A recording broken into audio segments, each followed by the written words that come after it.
நீ எத்தனை கோயிலுக்கு போனாலும், எந்த சாமி முன்னாடி நின்னாலும் அங்க கேட்கிற அதே பதில் இதுதான். பெத்த தாய் தகப்பனை நல்லா பார்த்துக்கோ. ஏன்னா உன்னை பெத்த அந்த தெய்வங்கள் உன் வீட்டிலேயே இருக்கிறார்கள். அப்பா பட்ட கஷ்டத்தை ஒரு நிமிஷம் யோசித்துப்பார்.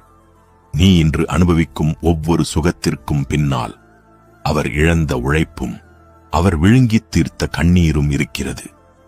அந்த வியர்வையின் வாசனையை நேசிக்கத் தெரியாதவனுக்கு வாழ்வின் அர்த்தம் புரியாது. பணம், பதவி, சொத்து இது எதுவுமே உன்னோடு சுடுகாடு வரை வரப்போவதில்லை. ஆனால் உன் தாய் தந்தையின் ஆசிர்வாதம் மட்டுமே உன்னை உயரத்தில் வைக்கும்.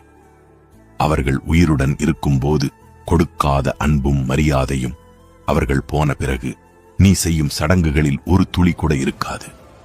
வயதான காலத்தில் அவர்களை பாரமாக பார்க்காதே. அவர்கள் உன் கூட இருப்பது உனக்கு கிடைத்த வரம்.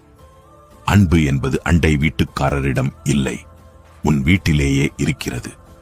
உன்னை சுமந்தவர்களின் காலடியில் உன் உலகம் இருக்கிறது. அவர்களை நேசிப்பதே உன் வாழ்வின் மிகச்சிறந்த கௌரவம்.